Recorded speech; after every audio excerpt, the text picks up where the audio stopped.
Okay, just had somebody ask me, and this is not the first time, about when I'm talking about honing out these cylinders.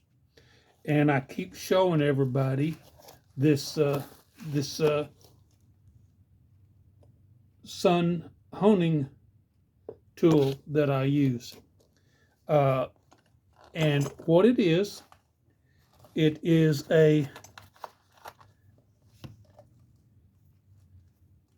a drill driven uh, hone that this particular one will go from 38 millimeters all the way up to 60 millimeters.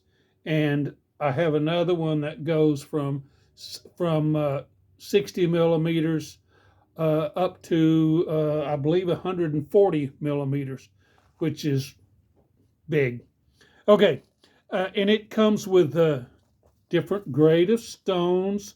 There's a set of 320s.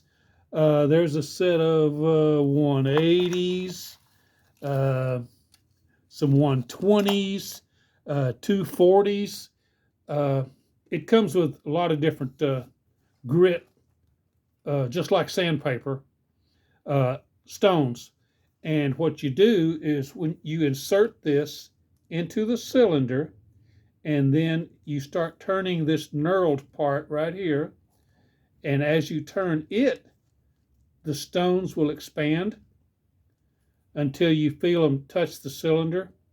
And you're also going to have some honing oil or drill bit cutting oil. It's basically the same thing. But you're going to need some of that so that you can keep your stones uh, from getting very dry. You got to keep them wet so that they'll give you a nice finished cut.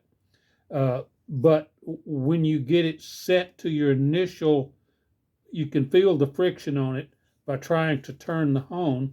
That means you're made contact in all four. Then you take this shaft that comes with the kit, you insert it in the top, push it, it's spring loaded, and you twist it and lock it in. Now the only thing left is your 1/2 inch drill that you have to attach to this. Now you should have your cylinder, and let me get a cylinder here.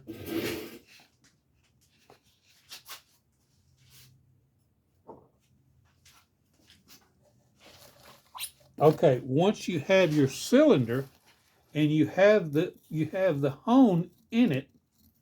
Now this cylinder needs to be secured in a large vise or something to keep it secure. Now I don't do mine this direction. I do mine this direction because I want the solid bottom for my button that's on the bottom to sit on. So that way when I put it in, I'm assured that it's it's going to be in there properly. And then your 1/2 inch drill will turn this thing.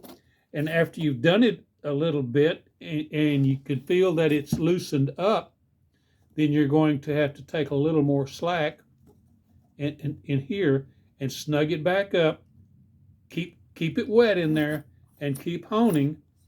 And after you've gone a little bit, then if you don't have a bore dial indicator, then you're going to have to at least, and I have one, but you're going to have to at least stop, clean it up, get it really super clean, take your piston, do your dry fit, see where you're at. If it just falls through, then stop right there, go get you some feeler gauges, and slide one down the side and see what you got. But irregardless, for starters, you've got to have it where this piston, this one's aluminum, so, but it has to literally fall in the hole. If it doesn't fall in the hole all the way through, then you're not done because you're already still too tight because when that cast iron heats up, it heats up at a different rate than this aluminum piston. Yeah, you're going to have seizes. So this is the tool that I use for that. It works great. You got to have a good drill, because when this thing starts honing, it takes a little bit of torque to keep it going. You can't hold that cylinder in your hand. Don't even think about trying that. But yeah, get you a good hone. Sun makes a great hone. They're not cheap, but you get what you pay for. And if you don't want to go to all this trouble to do it this way, then and you want to buy the Smolik Minarelli top end kit, that's fine. But ask Ethan to port it and hone it for you so that it's ready to go if you don't have the equipment to do it. I know he'll probably port it and hone it to specs for you. I'm sure there's a fee for that. But I do know if you just buy the kit and he boxes it up and ships it to you, none of that's done. So you're going to have to do it yourself, or you're going to have to send it to somebody to have it done. But if you're going to do it yourself, spend the money, spend the time to learn how to use it.